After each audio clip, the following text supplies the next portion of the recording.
Dear students, आज का हमारा टॉपिक है संविधानवाद। संविधान क्या है? इंट्रोडक्शन। डायसी के शब्दों में कहें तो संविधान प्रत्यक्ष या परोक्ष रूप से राज्य की सर्वोच्च शक्ति के उपयोग को प्रभावित करता है। तुलनात्मक राजनीति के क्षेत्र में संविधानवाद का महत्वपूर्ण स्थान है। संविधानवाद एक आधुनिक युग की कल्पना है जो विधि और विनियमों द्वारा शासित राजनीतिक व्यवस्था की अपेक्षा करता है। यह एक व्यक्ति के स्थान पर विधि की सर्वोच्चता का समर्थक है। इसमें राष्ट्रवाद, लोकतंत्र और सीमित शक्तियों वाली सरकार के सिद्धांतों का समावेश है। संविधान उन नियमों का समूह है जो निष्पक्ष व्यवहार को सुनिश्चित करते हैं और इस कारण सरकार उत्तरदायी बनती है। संविधानवाद राज्य में संविधान के अस्तित्व का समर्थन करता है कि क्यों यह देश की सरकार का उपकरण अथवा बुनियादी नियम है जिसका उद्देश्य सरकार के मनमाने कार्यों को सीमित करना, शासितों के अधिकारों को बचाना या उनकी रक्षा करना और सर्वोच्च शक्ति के परिचालकों को परिभाषित करना कि सर्वोच्च शक्ति वो है, वो कैसे काम करेगी, उसकी परिभाषा देना। संविधानवाद का अर्थ है कानून का शासन। व्यक्ति या सरकार का संचालन किसी एक व्यक्ति या व्यक्तियों के समूह की इच्छा अनुसार नहीं किया जाता, अपितु कानून के अनुसार किया जाता है।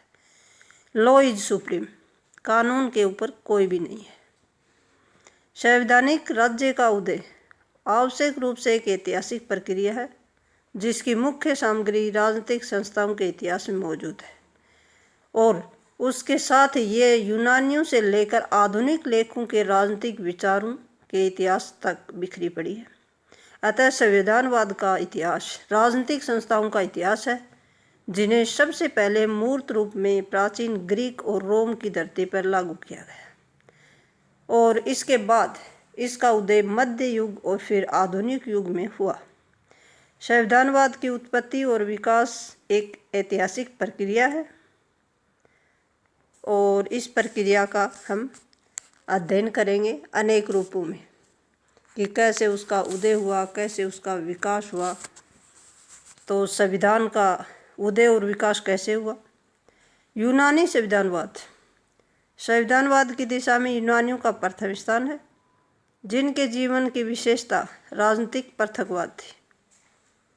उनके यहाँ नगर राज्य प्रणाली प्रचलित थी जिसमें नागरिकता का उपयोग केवल स्वतंत्र व्यक्तियों के लिए ही था। अधिकांश नगर राज्यों में प्रत्येक लोकतंत्र वाली प्रणाली थी। स्पार्टा के सैनिक शासन के अधीन था। राज्य और उसमें रहने वाले लोगों की भूमिका के बारे में ग्रीकों की विचित्र धारणा थी और अलग विचार रखते थे। Thank you.